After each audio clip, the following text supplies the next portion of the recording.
वास्तविक चुनौती का आरंभ हुआ है पार्थ।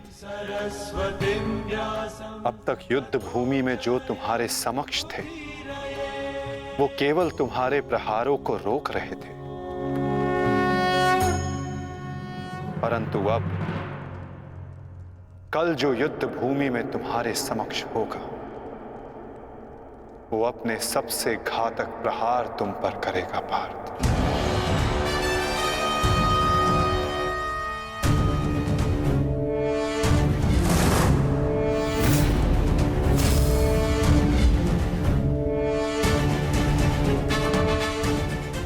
कौरवों की ढाल टूटी है और अब इस युद्ध में नियम टूटने प्रारंभ होंगे पार्थ।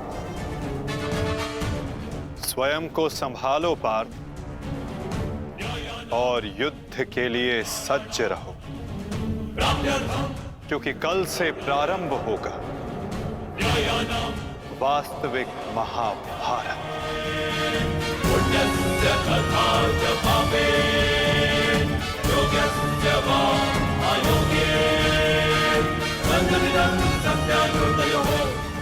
मैं युद्ध के लिए सज्ज हूं माता। यदि तुम युद्ध के लिए सज्ज हो तो कल से यह रणभूमि तुम्हारे सामर्थ्य और पराक्रम की साक्षी बनेगी। मुझे विश्वास है तुम्हारी गौरव गाथा सहस्त्र वर्षों तक गाई जाएगी।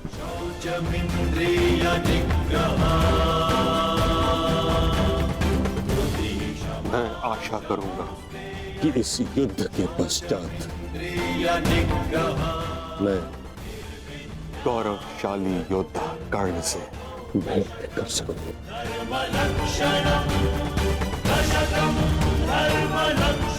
मुझे भी उस क्षण की प्रतीक्षा रहेगी पिता।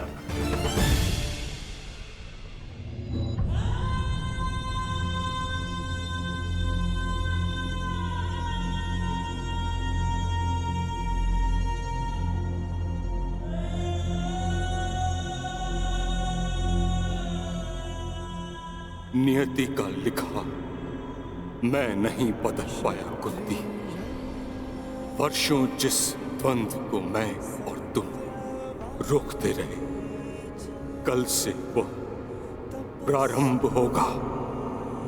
कल तुम्हारे दोनों पुत्र रणभूमि में एक दूसरे के विपक्ष में खड़े होंगे, एक दूसरे के रक्त के प्यासे।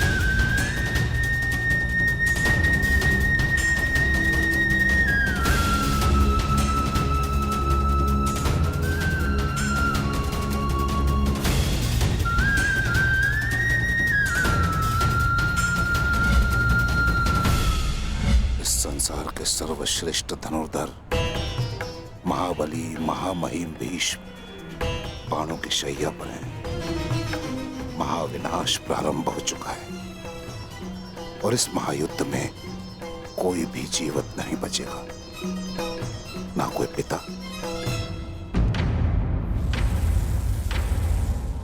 और ना ही पुत्र।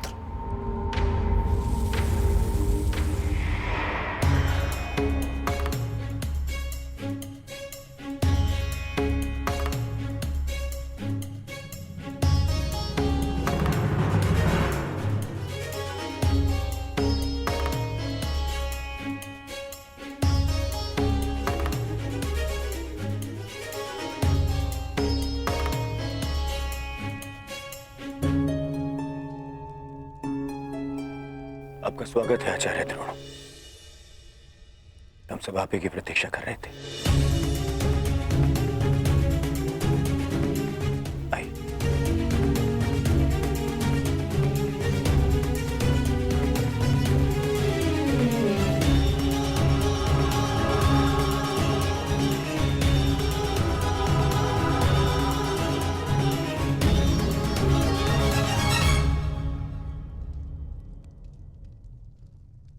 मेरी मंत्रणा स्मरण है ना मेरे होने वाले सम्राट?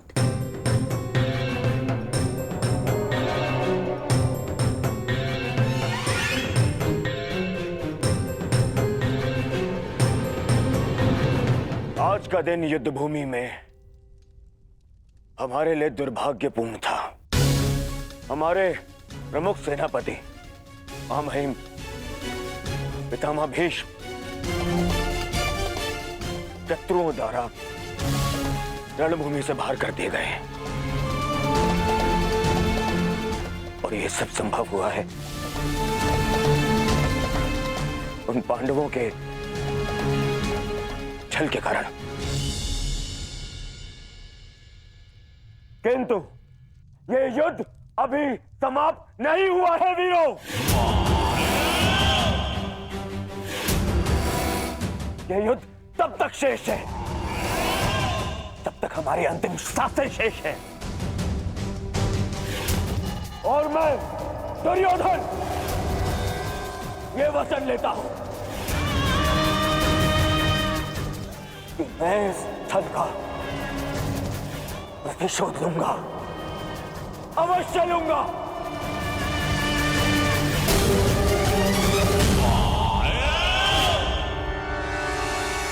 परंतु सेना का नेतृत्व करने के लिए एक कुशल सेनापति का होना आवश्यक है और मेरे इस सेना का नेतृत्व कौन करेगा इसका निर्णय मैं ले चुका हूं। हमारी सेना का नेतृत्व करेगा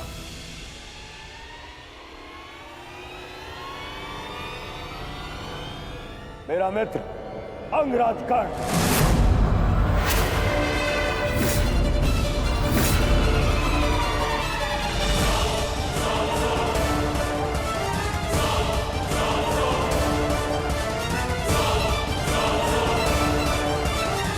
बस दुर्योधन,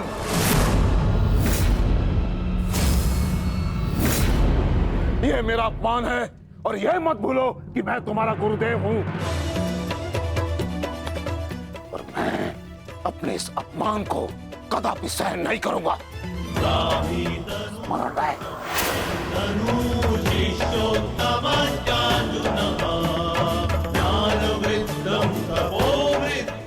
आज हस्तिनापुर का दुर्भाग्य है कि महामहिम बाणों के शैया पर लेटे हैं। बहुत अधिक पीड़ा हो रही है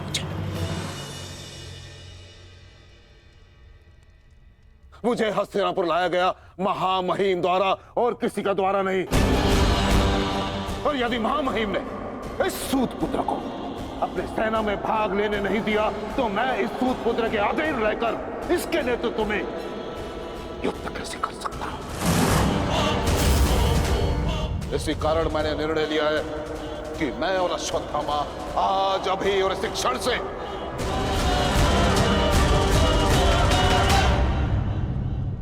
कौरवों के पक्ष का त्याग करते हैं।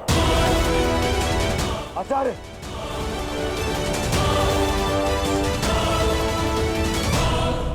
क्षमा करें पिताश्री, किंतु कर्ण के अधीन रहकर मुझे युद्ध लड़ना है या नहीं, ये निर्णय आपका नहीं, मेरा।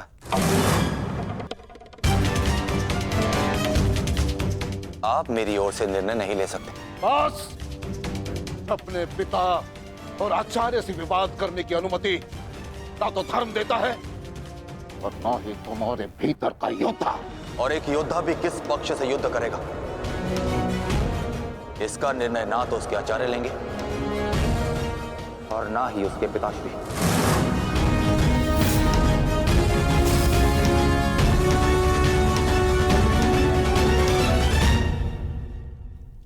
आदेश की अवहेलना करने का तो साहस कभी मत करना अश्वत्थामा। निर्णय ले लिया है मैंने कि आज अभी और इस क्षण से हम कौरवों के पक्ष का त्याग कर रहे हैं।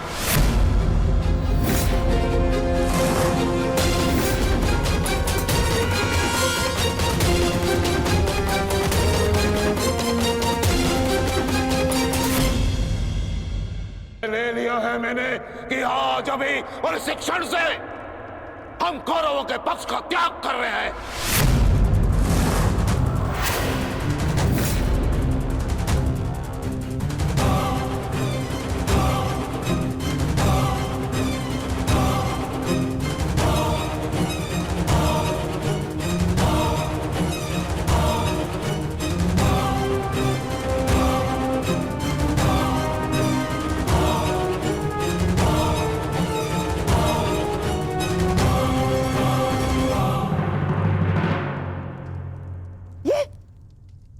ये क्या किया तुमने? गुरु द्रोण को रोका क्यों नहीं तुमने दुर्योधन? होने वाले सम्राट हो तुम, सम्राट। तुम्हारी सेना का एक एक महारथी ये तुम्हारे विरुद्ध जाएगा तो युद्ध में विजय कैसे पाओगे तुम? जो युद्ध से विमुख हो उसे अपनी सेना में डालना अपने योद्धाओं को संकट में डालने के समान होता है मामाश्री। अरे क्या करता मैं और क्या करूं? उन्हें बंधन में बांध कर रख लूं या फिर विरोध करने पर बंदी बनाकर रख लूं? आप जानते हैं यह संभव नहीं है, किंतु मैं जानता हूं कि मैं जो कर रहा हूं उचित कर रहा हूं। उचित नहीं कर रहे हो तुम। समझने का प्रयास करो दुर्योधन। हमें विजय पाने के लिए गुरु द्रोणाचार्य की आवश्यकता है। मुझे मेरे मित्र के अतिरिक्त और किसी की आवश्यकता नहीं है मामाश्री।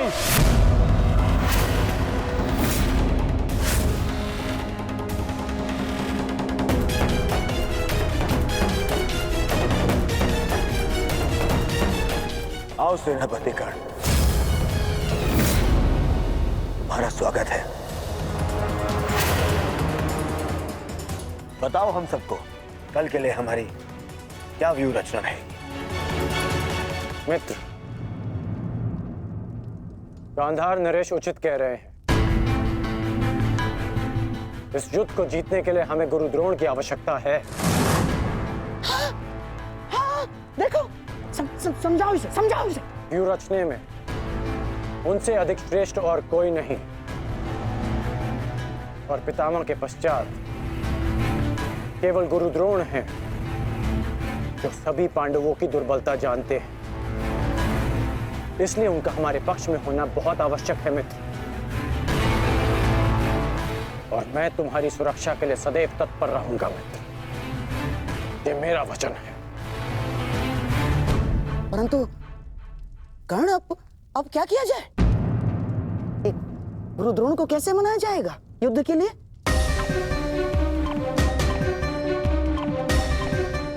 मेरे पास उपाय है। हाँ, कैसा उपाय अंगराज? गुरु द्रोण कल युद्ध में प्रस्तुत रहेंगे।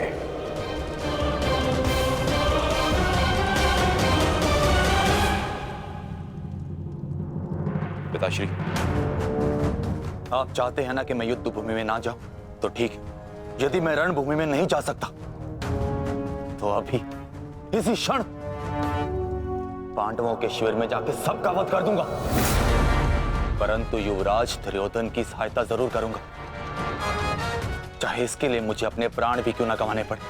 अश्वत्थामा,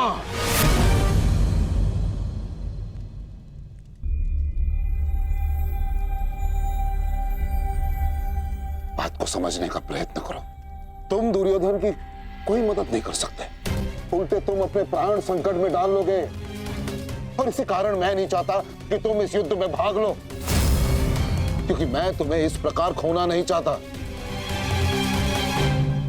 अब मैं कोई बालक नहीं हूं पिताश्री, अपने निर्णय स्वयं लेना चाहता और ऐसा करने में मैं सक्षम भी हूं। प्रणिपात।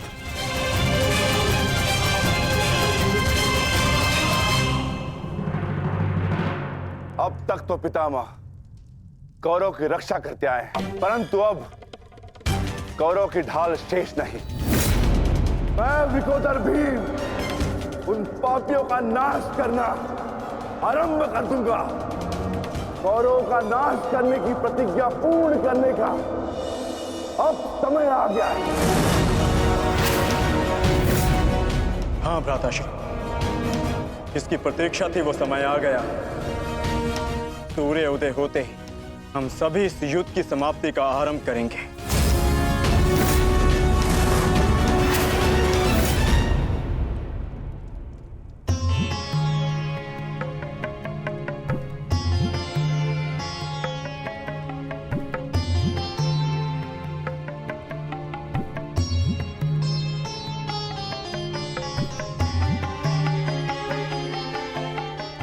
आइए महाराज, अच्छा हुआ आप आ गए। मेरा स्वयं ही आपसे बात करने का मन हो रहा था। जब से ये युद्ध आरंभ हुआ है गांधारी, तुम इन दीपकों का विशेष ध्यान रख रही हो, परंतु क्यों? मेरे सभी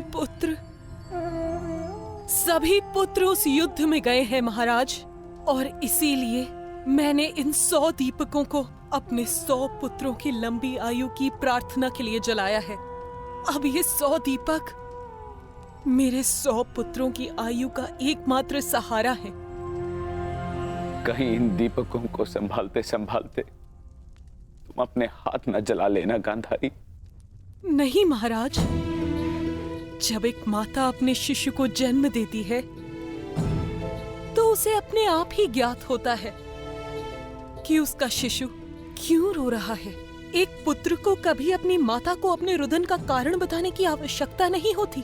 इसी प्रकार मुझे इस बात का अनुमान हो जाता है कि इनमें से किस दीपक को तेल की आवश्यकता है और किसे नहीं, और इसके लिए मुझे नेत्रों की आवश्यकता नहीं है। तो पूछो अपने इन दीपकों से कि मेरे पुत्रों की रक्षा कौन करेगा? कौन? मैंने अभी भी आशा नहीं छोड़ी है महाराज। तात श्री के पश्चात द्रोणाचार्य हमारे पुत्रों की रक्षा करने में सक्षम है।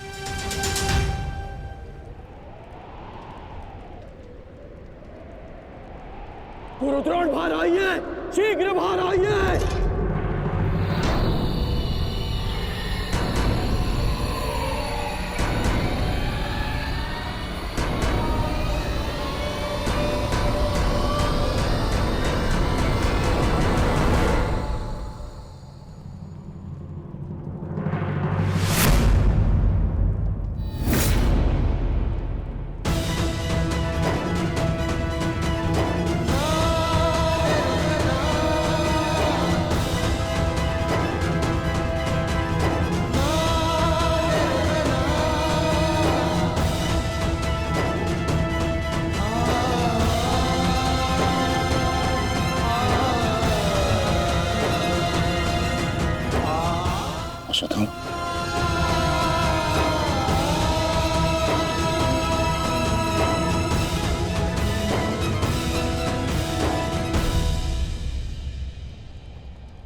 अश्वत्थामा!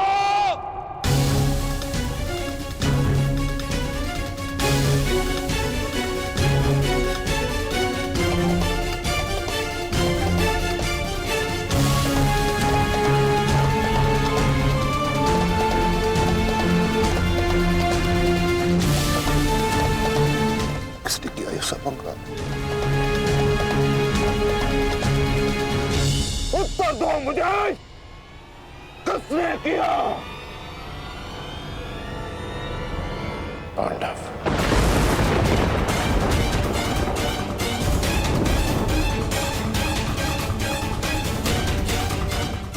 आज उन दुष्टों ने मुझे पुत्रविहीन कर दिया। युद्ध की घोषणा करो। मैं उनके संपूर्ण वंश को एक साथ समाप्त कर दूंगा अंगराज।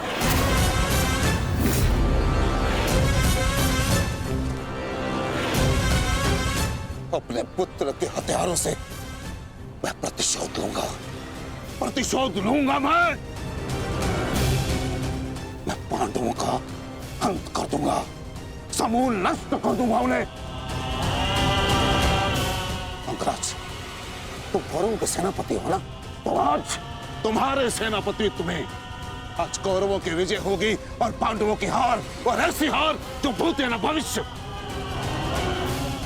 आज के सूर्योदय के साथ मैं पांडवों के जीवन का सूर्यास्त कर दूंगा। चलो मेरे साथ।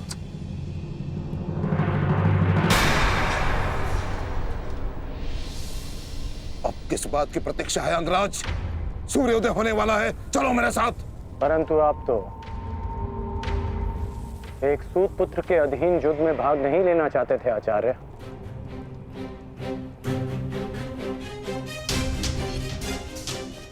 परंतु यह समय स्पष्टीकरण देने का नहीं अंगराज, यह समय है स्पष्ट प्रहार करने का, केवल और केवल आक्रमण करने का। तो यह समय भयभीत होने का भी नहीं है।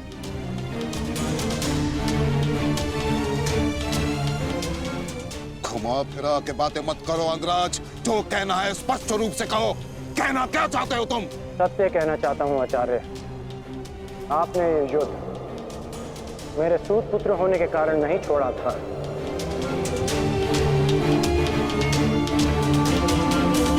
आप इस युद्ध से इसलिए पीछे हटे थे क्योंकि आपको अपने पुत्र अश्वत्थामा की मृत्यु की चिंता थी।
साथ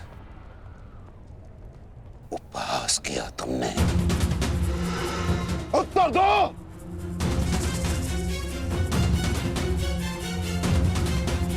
मैं क्षमा चाहता हूं आचार्य, परंतु मैंने ये सब आपका उपहास उड़ाने के लिए नहीं, आपको सत्य का आभास कराने के लिए किया है।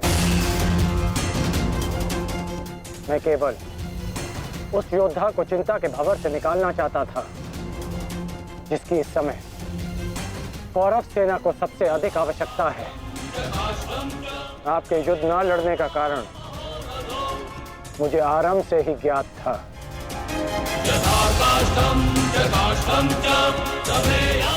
पुत्र खो देने की पीड़ा से मैं भली भांति अवगत हूं,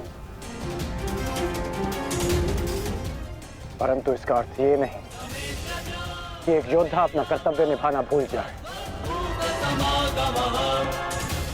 जो आक्रोश आपने अभी दिखाया, यदि वही आक्रोश आप युद्ध भूमि में रखेंगे तो ये मेरा विश्वास है कि आप कौरव सेना और अपने पुत्र को सदैव सुरक्षित रख पाएंगे।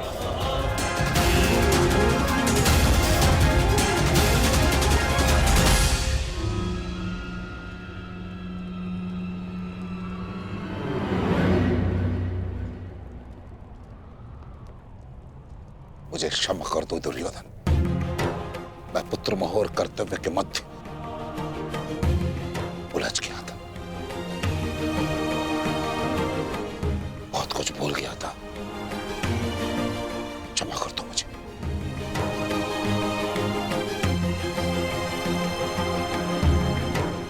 गुरु गुरुद्रोण, आप सेनापतित्व स्वीकार कर कौरवों की जीत सुनिश्चित करें और आपके पुत्र की सुरक्षा मैं सुनिश्चित करूंगा। ये मेरा वचन है कि जब तक मैं जीवित हूं, मृत्यु अश्वत्थामा के निकट भी नहीं आएगी।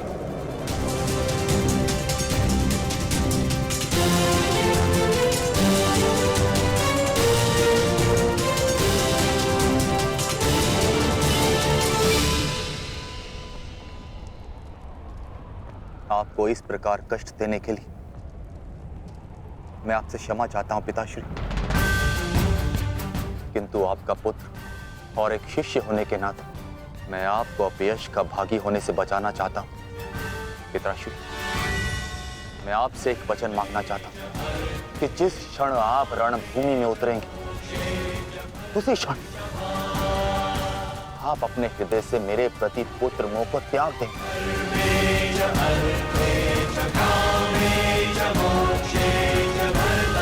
और पूर्ण रूप से युद्ध को समर्पित हो जाएंगे। वचन दीजिए पिताश्री, मुझे वचन दीजिए।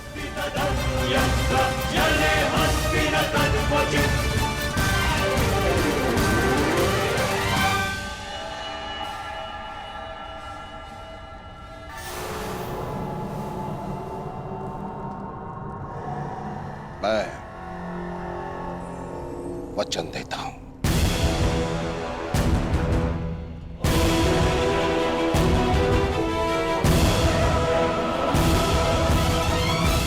मैं वचन देता हूं।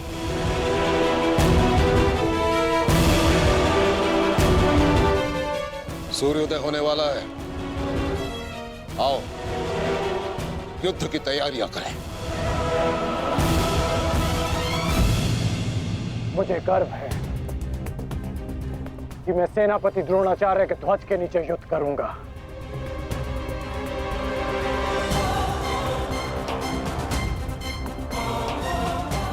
मैंने तुम्हें पहले भी कहा है मित्र, मुझे तुम पर पूर्ण विश्वास है। तुम्हारा हर एक निर्णय मेरे ही हित में होगा।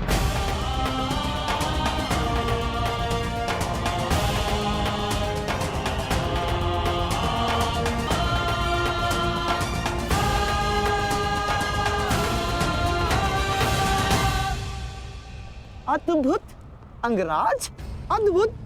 आप तो कुशल नीतिकार निकले। नहीं, मेरा मित्र नीतिकार नहीं है, वो तो एक कुशल संचालक है, एक कुशल सेनापति है। कर्ण, मैं आज बहुत प्रसन्न हूं और गर्व का अनुभव कर रहा हूं कि तुम मेरी ओर से युद्ध लड़ रहे हो।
पार्थ, आज तुम्हारा मन, तुम्हारी दृष्टि में तुम्हारा लक्ष्य स्पष्ट होना चाहिए, तुम्हारा मन शांत होना चाहिए और दृष्टि केंद्रित।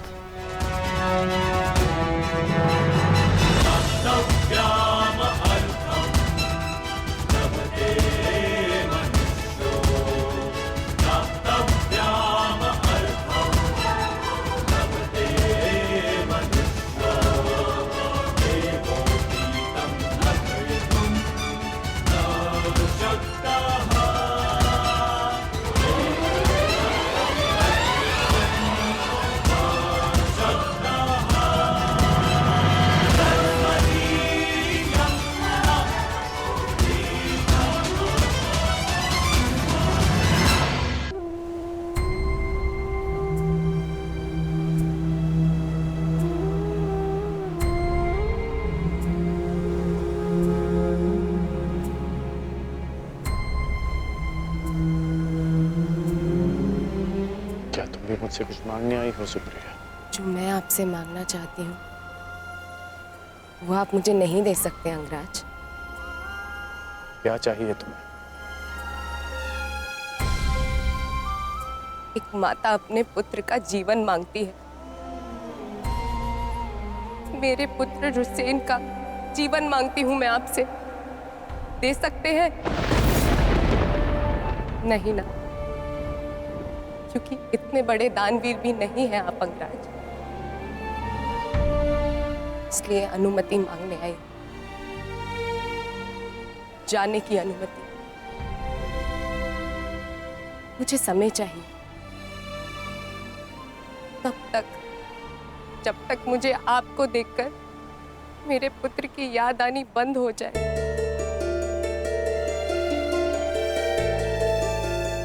ठीक है, यदि तुम्हें समय चाहिए तो तुम्हें समय मिलेगा, परंतु एक दिन तुम्हें भान होगा कि यहाँ इस युद्ध में केवल तुम्हें ही सहारे की आवश्यकता नहीं है सुप्रिया। और जब तुम्हें इस बात का स्मरण होगा, आशा करता हूं कि मेरे पास तुम्हें देने के लिए समय हो।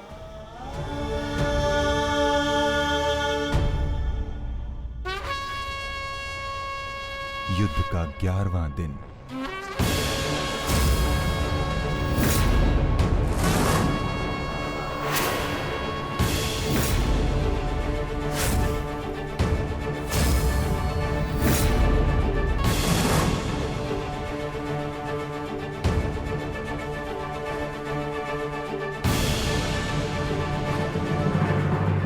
क्या सोच रहे हो भीम?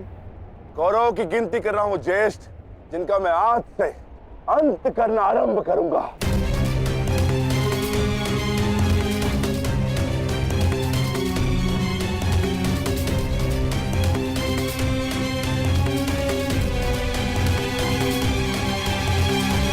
कौन का है? आचार्य द्रोण, युद्ध आरंभ होने वाला है, परंतु मित्र कर्ण कहां रह गया? कहां है वो?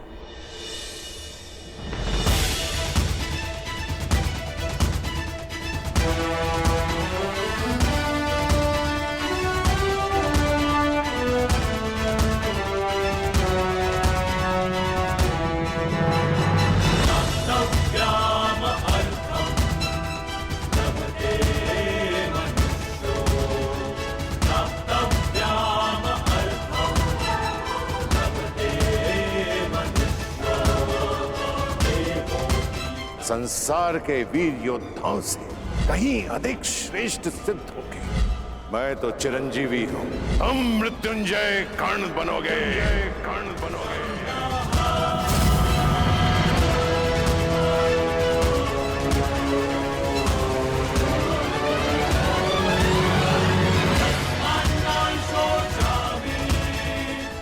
कल से यह रणभूमि तुम्हारे सामर्थ्य और पराक्रम की साक्षी बनेगी।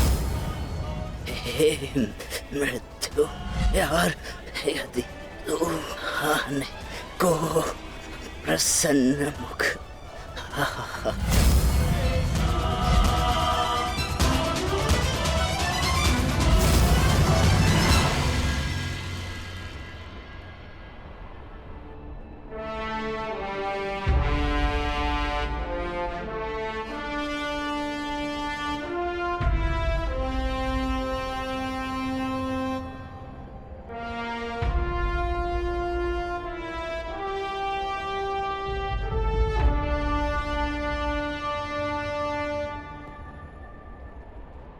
दिव्य दृष्टि से बाण शक्ति से जीते ये सारा रण, शांत चित्त धरे आत्मबल भरे जीते हर बाधा गण, छूट ना पाए लक्ष्य हो चाहे सूक्ष्म सा छुपा होकर, मित्र वेग है सूर्य तेज है कवच चढ़ा इसके तन।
आओ।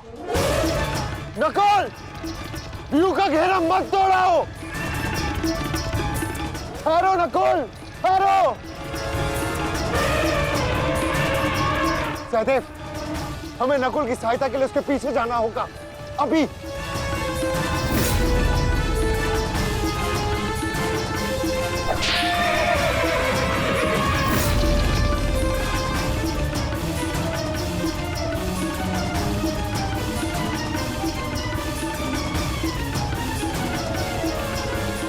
दुर्योधन!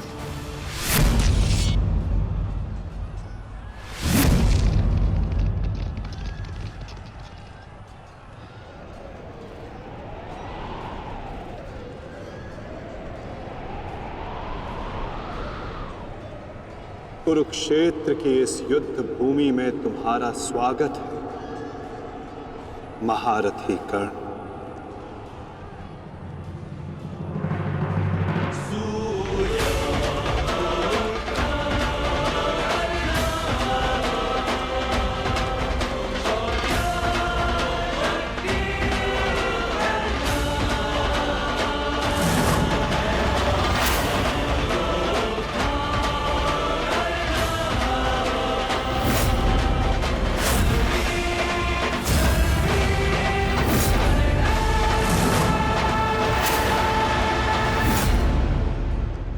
मेरा मित्र आ गया।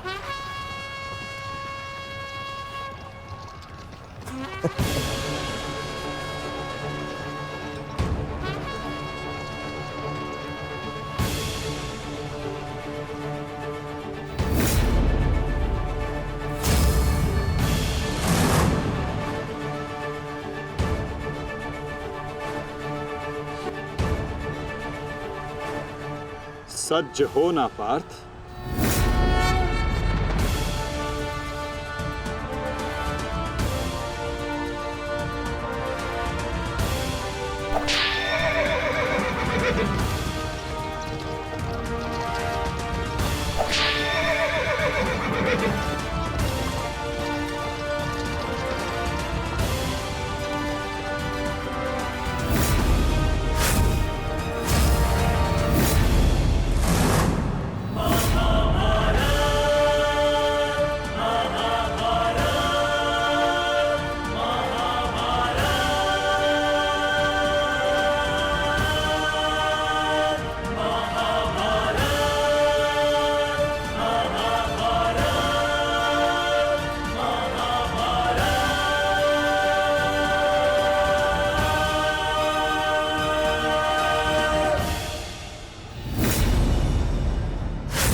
इतने वर्षों पश्चात वो समय आ गया जिसकी मुझे प्रतीक्षा थी। और मेरे लिए ये दूसरा अवसर है। विराट में मैं तुम्हें परास्त कर चुका हूं, आज पुनः इस कुरुक्षेत्र में परास्त करूंगा। नहीं अर्जुन, इस कुरुक्षेत्र में इस युद्ध का केवल एक ही परिणाम होगा। हम दोनों में से किसी एक की मृत्यु।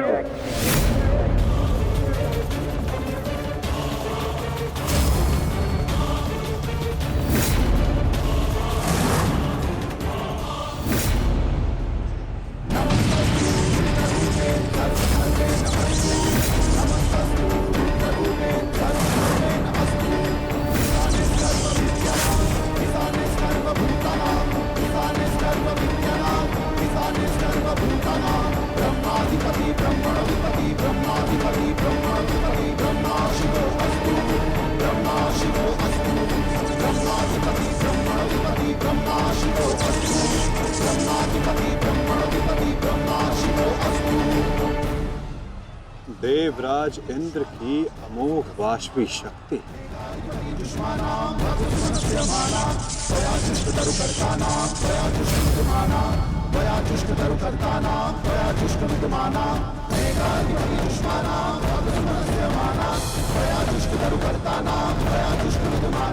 आज तुम्हारे लिए अत्यंत भाग्यशाली दिन है अर्जुन, कि मैं तुम्हारे पिता के दिए गए अस्त्र से तुम्हारा ही वध करूंगा।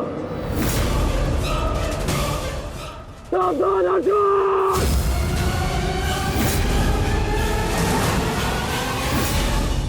यदि मैं चाहूं तो इसी क्षण तुम्हारा अंत कर सकता हूं, परंतु मैं ऐसा नहीं करूंगा।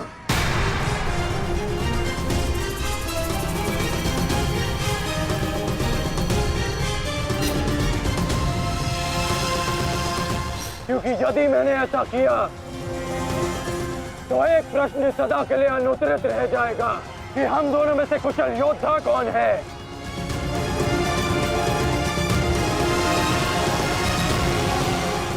किस प्रश्न की बात कर रहे हो अंगराज?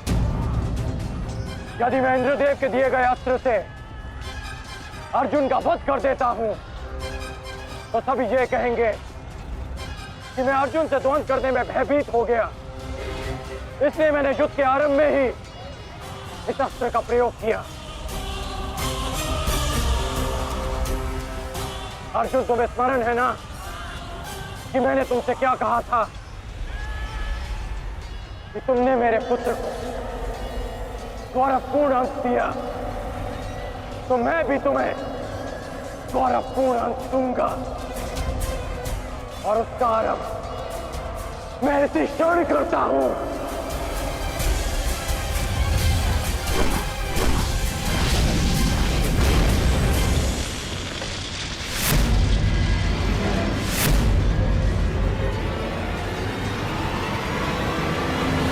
तुम्हें जिस अस्त्र का प्रयोग मुझ पर करना है तुम कर सकते हो कर्ण, क्योंकि मुझे स्वयं के समर्थ पर पूर्ण विश्वास है। आज मैं सिद्ध कर दूंगा कि मैं तुमसे अधिक कुशल योद्धा हूं। शीघ्र ही यह सिद्ध हो जाएगा कि कौन अधिक कुशल है।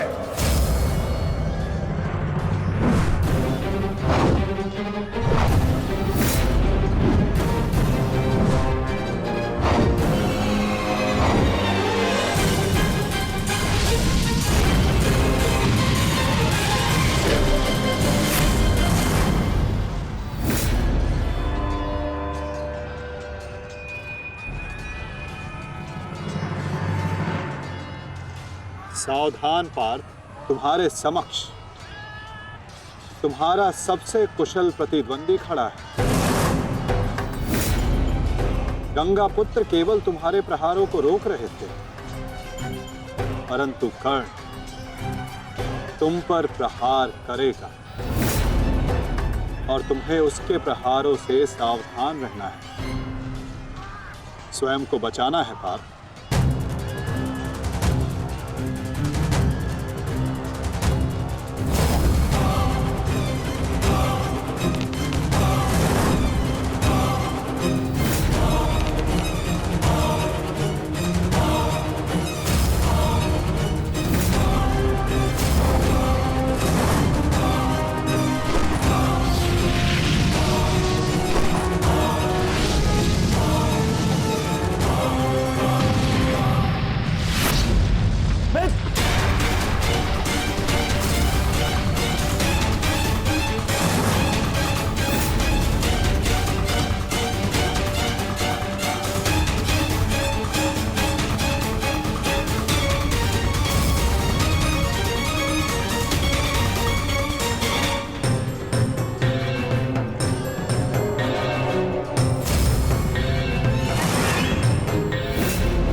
यदि युद्ध में अपने प्रतिद्वंदी पर हावी होना हो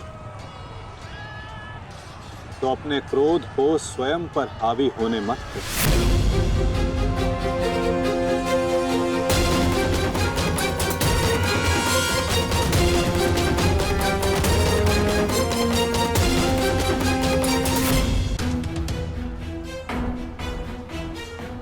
पिताश्री,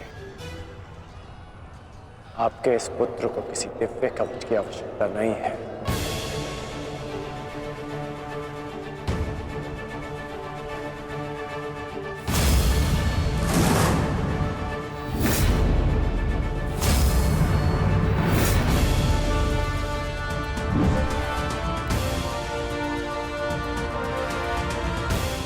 हट जाओ मेरे मार्ग से।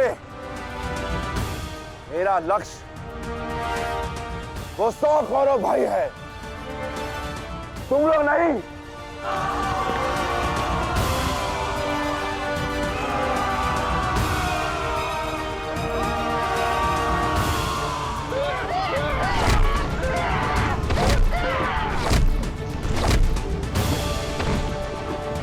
दुर्योधन, हमें शीघ्र अतिशीघ्र भीम को खोजना होगा, क्योंकि वो अवश्य तुम्हारे भाइयों का संहार करने का प्रयत्न करेगा। दुर्योधन। ठीक है मामाश्री, ऐसे भी भीम को परास्त करके उसके घमंड को तोड़ना मेरे लिए सबसे बड़ी प्रसन्नता की बात होगी। नहीं दुर्योधन, मैं जानता हूँ कि तुम पांडवों का अंत करने के लिए व्याकुल हुए जा रहे हो, परंतु इतनी व्याकुलता भी ठीक नहीं है ना? द्रोणाचार्य, अब आप हमारे सेनापति हैं, आप भीम से द्वंद्व करके उसे रोकिए।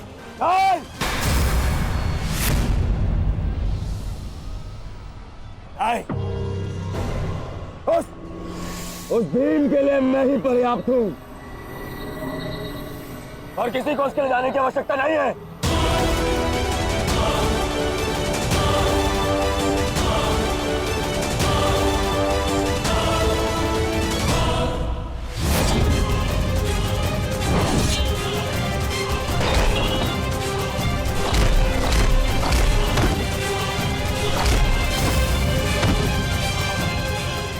इतना निर्बल भी नहीं हूँ कि तू मेरा एक ही प्रहार में अंत कर सके। तुम्हें ऐसा लगता है कि मैं तुमसे अधिक शक्तिशाली हूँ, तो जाओ, जाकर अपने भाइयों को अपने मृत्यु के लिए आमंत्रित करो। जाओ।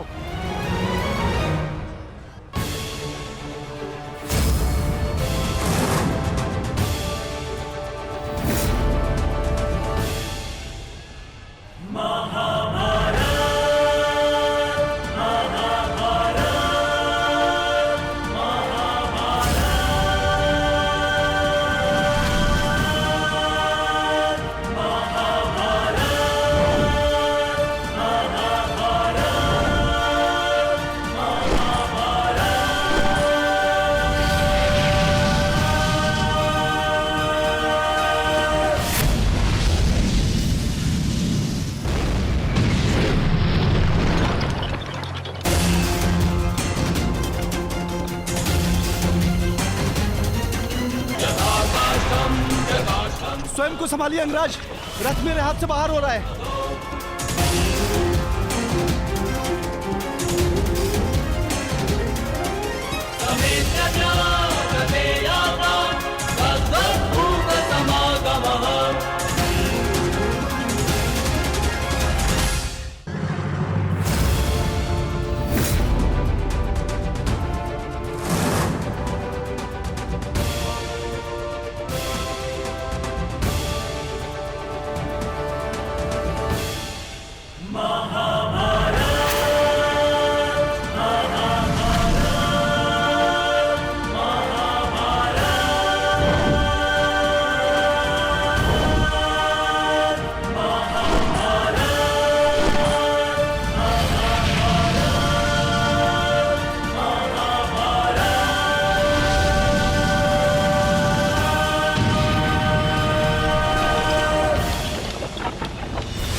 संभालिए अंगराज, रथ मेरे पास से बाहर हो रहा है।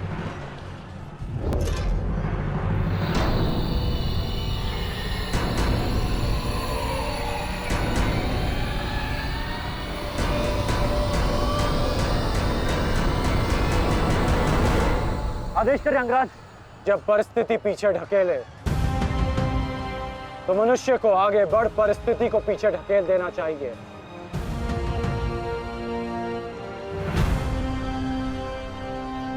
आगे बढ़ो सत्यसेन।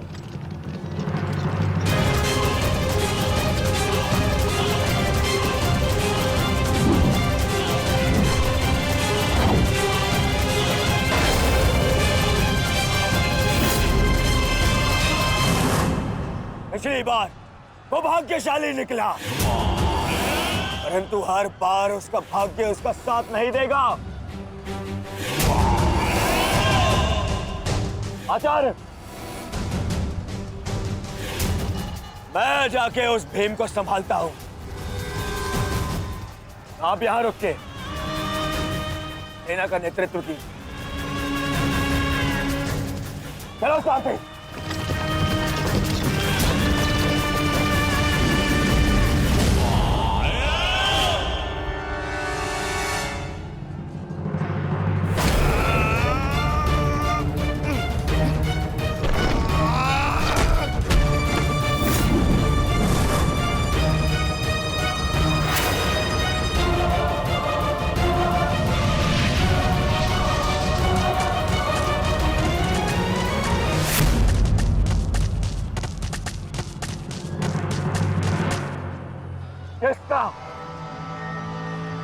किसका इतना दुस्साहस? मेरा युवराज दुर्योधन का रथ रोके। बोलो किसका? ये साहस मैंने किया है काकाश्री।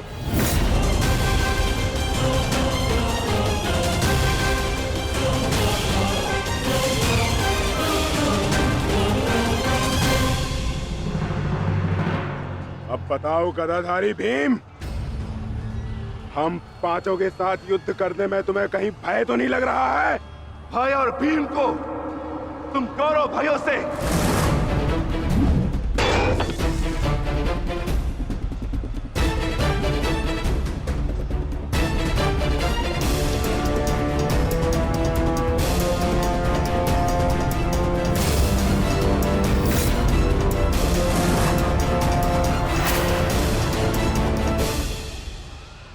अब आपके पास दो ही मार्ग है, द्वंद्व कीजिए या समर्पण।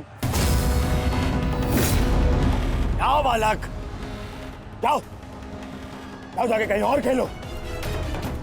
मैं दुर्योधन हूं, दुर्योधन।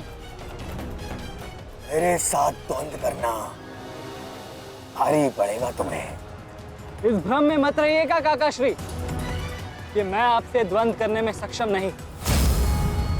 बालक अवश्य, परंतु एक योद्धा भी हूं।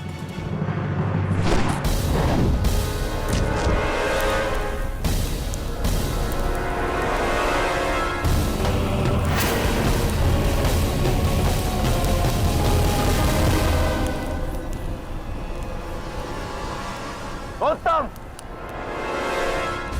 अति उत्तम अभिमन्यु। परंतु यदि तुम्हारा ये खेल समाप्त हो गया हो तो मैं जाऊं? क्या है ना, बहुत ही महत्वपूर्ण द्वंद्व करने जाना है मुझे। तुम्हारे लिए समय नहीं है मेरे पास अलग। परंतु द्वंद्व में आगे जाने का अब एक ही विकल्प है काकाश्री, कि आप मेरी चुनौती स्वीकार करें और मुझसे द्वंद्व करें।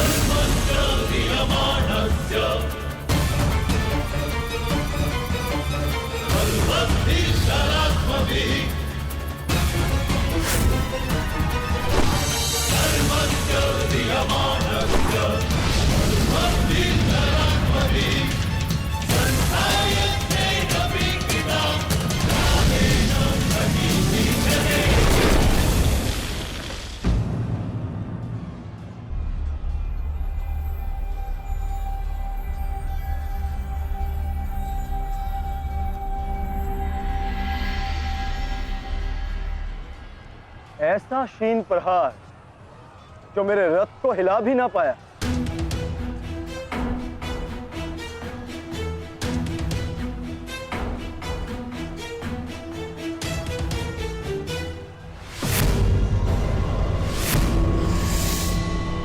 अच्छा,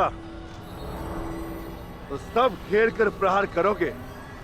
करो करो अपनी मंशा पूरी।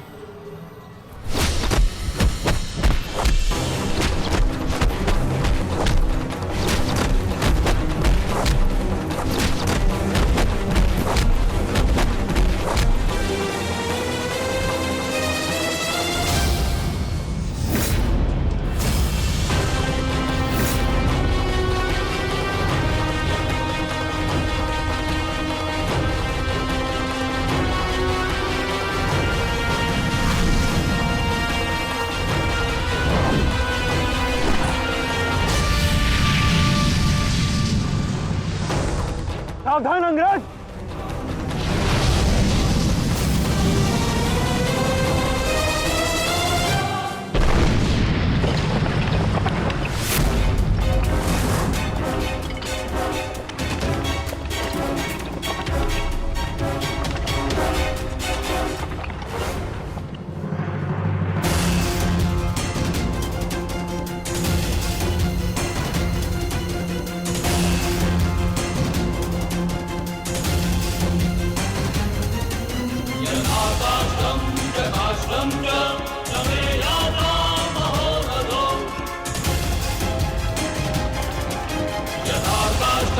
यथाकाष्ठं